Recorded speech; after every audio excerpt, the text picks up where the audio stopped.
West Coast concept offenses or offense that he was running there at BYU, and maybe that's why he feels like he's such a perfect fit for what Mike LaFleur is going to do here, because it's all the West Coast concepts. It's the wording is probably very similar, and that's probably one of the reasons why he was able to retain as much as he was when they were doing the Zoom interviews with him. Yeah, and I think that after hearing Joe Douglas on with us, and I do trust Joe Douglas, I do, he's not going to pick Zach Wilson just because he needed a quarterback. All right. He did fall in love with the guy, and he fell in love with the guy not just on ability, which we've seen, but also the fact that he seems mature, he seems smart, he picks everything up, and he's a heady football player as well. So remember, for him, what he is going to now be exposed to is a huge playbook that's going to have 1 million plays in it. As a matter of fact, my old playbook is sitting on my desk if you'd like to go through it. To make you understand. I've seen it. It's unbelievable. So he's got to go through this. He's got to learn all the verbiage of his own playbook first so he can call a play, know the personnel groupings that are on the field, understand the blocking schemes, who's the hot receiver if they're bringing too many on defense, all the different defensive fronts that he's got to learn. And he's also got to learn how to communicate with the coaches in very short sound bites so he is understanding of all the stuff that he has to process before the ball is ever snapped. And I always talk about this with every quarterback, and that's why I hate what happened to Daniel Jones and what happened to Sam Darnold. They had to go through 2 offensive systems, in their first 2 years. And, it confuses things. And it makes it very difficult for a guy just to go on the field and play with a clear head. So when Tom Brady or Aaron Rodgers or Drew Brees or any of the great quarterbacks, Patrick Mahomes, are out on the field, they're not thinking a lot. They're out there playing natural football because they know what they're talking about. They've seen everything from a defensive perspective, and they're able to give tips to their teammates about what they expect while the game is going on in very high, stressful, anxiety-ridden situations. So that's the thing that young quarterbacks don't ever really understand until they go through it.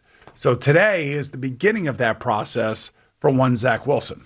And there's not going to be any sort of question about whether this guy's going to start or not. I mean, it would have to be some sort of catastrophe that goes on in training camp or in the preseason, and then all of a sudden you've got some sort of issue. But that's not going to happen. I mean, if he's healthy, he's going to start. That's what happens with these younger guys. I mean, you saw Joe Burrow start right away. Justin Herbert wasn't going to, but then had to. And then he showed how he was ready right off the bat after the Tyrod Taylor situation. But Zach Wilson is going to start, just like Trevor Lawrence is going to start. Get it going, figure it out, throw him into the fire, and then hopefully you don't ruin the guy. Right, exactly. And it's going to be up to Mike LaFleur and to Rob Calabrese and Greg Knapp and all these coaches over there at the Jets to at least get this kid off to a good start and start building his confidence immediately. Yeah. Because it's easy to fall back into, I'm seeing ghosts, as we heard Sam Darnold say publicly, which is true for every quarterback. It's not just true for Sam. It's just that we heard Sam actually say it, which was unfortunate. But, it's the school of hard knocks. The good news is that Joe Douglas has put players around him now. Give that to Gio there for a sec. Oh, yeah. All right, so Gio, there is my playbook from the Bengals when I first got there. Oh, man, you could smell the winning coming out of this thing. Yeah, okay, right. Yeah. All right. So you can see how many pages there are, how many tabs there are. Now, kids don't get playbooks anymore. They get iPads. Sure. So it's a little bit that's different. what they have to hand back in when they get cut. Exactly. Bring your iPad, son. Back in the day, it was bring your playbook, son. So basically, you got special pass, nickel pass, out-of-pocket pass, screens, play-action pass, run-action pass, 90 strong flow series. Yes. 80 split flow series. Right, so those are all the passing plays. Now, that's just part of the playbook that you have to learn. 70 weak flow series. So open up to one of the pages and call a play. See if they have a play call there. Okay, here. Oh, it's upside down. Oh, it is. Strange. You're going this wasn't the Rich Kotite playbook? It's no, upside down? I feel like you're going from back to front. But this is the way the book was, see? Okay. All right. Maybe I have it upside down. Short 90X caliber, strong right.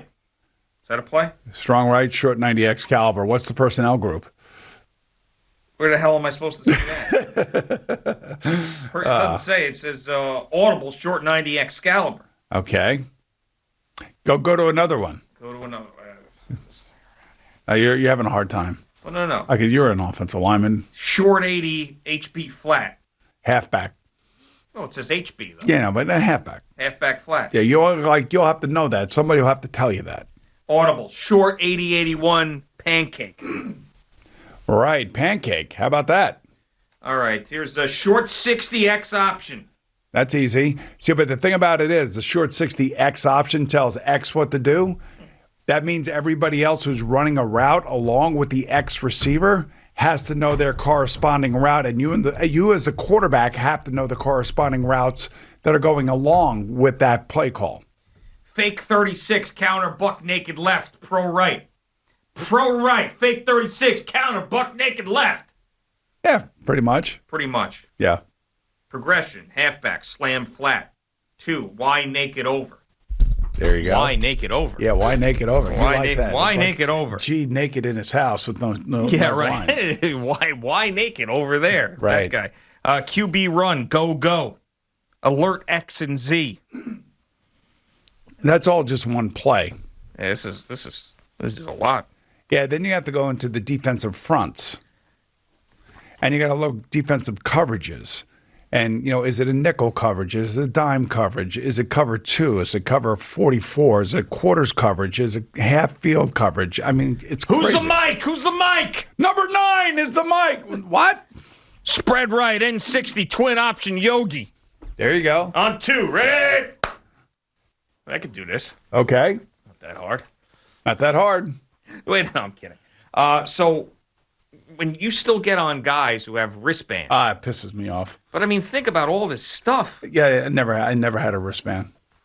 Yeah, but I mean, aren't the offenses more complex now? And I don't think Zach Wilson's going to have a wristband either. I could just tell. But I mean, He may his rookie year. He may. And they'll try to make it a little bit easier for him. And you have to remember that playbook came along. We did not have the coach to quarterback communication. So my coach, Sam Weiss, and Bruce Coslet, who's the offense coordinator, I had to basically memorize that entire book. Well, I mean, you're of higher intelligence than your average football player, I would say, because you're quarterback. You've done this for a long time. Your memory retention was pretty good. There's some other guys.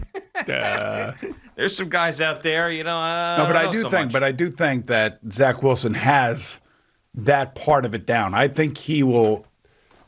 He will eat this up. He will. This will be a real challenge for him. Like Kirk Cousins, not as smart as you. Yeah. Okay. He's not. Eesh. He's not. If they're starting in the NFL, and I know that he's a starter for your team. Yeah. You have to be smart. There's no way, because you will either get yourself killed, or the other players on the team will not respect you as a player. I'll say Daniel Jones is smart. So every guy that is in the NFL playing quarterback has got to be smart enough to handle this. Yeah, but I mean, I don't blame a guy for having to look down at a wristband. It's a lot of stuff. Look at this. A lot of stuff, man. Know your stuff, man. That's what I say. Know your stuff. If you are into that book, you know every single aspect of that book. Yeah. And when you step in the huddle, if you're in there with, say, like a rookie. So when I was playing with Corey Dillon, that was my last year. So I had a 13-year head start on him. Mm-hmm. We would get in there. I would call a play that would require him to be in pass protection. And I would always remind him who he was blocking so I did not get killed. You see what I'm saying? But sure. I would do it in a way. You need to know what everybody's doing. But I would do it in a way that's not condescending. I would say, hey, Corey, you got 56 to 53. If they don't come, then you're going to run a wide pattern. But just make sure that they're not coming, because sometimes when a rookie running back is back there, one of these smart linebackers may turn their shoulders like they're running back into coverage and then come. And if a rookie running back is back there and he's supposed to be blocking that guy, he sees him turning his shoulders, he runs, he takes off.